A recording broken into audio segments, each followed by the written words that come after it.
কোথায় চলছে উলামায়ে কেরাম? হে আমার ছাত্র ভাইয়েরা, এখন পর্যন্ত নিজের চরিত্রকে ঠিক করি। যদি আল্লাহকে পাইতে হয় তাহলে নিজের দৃষ্টিকে কুদৃষ্টির থেকে সংরক্ষণ করতে হবে। কুদৃষ্টি রেখে কখনো আল্লাহর ওলি হওয়া যায় না, আল্লাহর প্রিয় বান্দা হওয়া যায় না, আল্লাহ ওয়ালা হওয়া যায় না। সাবধান, এটা বোঝার দরকার আছে। ইবাদত করা সহজ, নামাজ পড়া সহজ, দাড়ি রাখা সহজ, পাগড়ি বান্ধা সহজ, মিসওয়াক করা সহজ, তাহাজ্জুদ পড়া সহজ, আওয়াবিলের শাক করা সহজ। কুদৃষ্টির থেকে বাঁচা অত্যন্ত কঠিন ব্যাপার।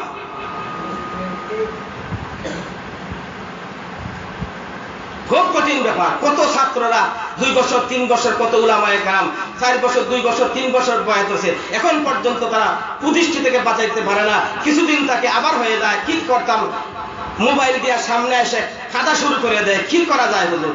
কুদৃষ্টি বাঁচাইতে পারি না, কুচিন্তা বাঁচাইতে পারি না, মনের গুনার চিন্তা বাঁচাইতে পারি না। কি করা যায়? কি করা যায়? ধমক দেওয়া লাগে। মনে হয় সঠিকভাবে তোমার তসবিহ আদায় হয় না, মনে হয় তোমার সঠিকভাবে আল্লাহ আল্লাহ জিকির 100 বার 200 বার ইসমে জাতের জিকির, আল্লাহ আল্লাহ জিকির মনে হয় তোমার প্রতিদিন আদায় হয় না, লা ইলাহা ইল্লাল্লাহ ইসমে জাতের জিকির মনে হয় তোমার প্রতিদিন আদায় হয় না। এজন্য তোমার কুদৃষ্টি এবং কুধারণা, কুচিন্তা, সুশ্রীর বাচ্চার দিকে তাকাইতে ভালো লাগে, রাস্তায় ঘাটের মহিলা তোমার চোখকে আক্রমণ করতে ভালো লাগে, লুলুক দৃষ্টিতে মহিলা দেখতে খুবই স্বাদ লাগে, মনে হয় তুমি তোমার জিকির থেকে তুমি গাফিল হয়ে গেছো।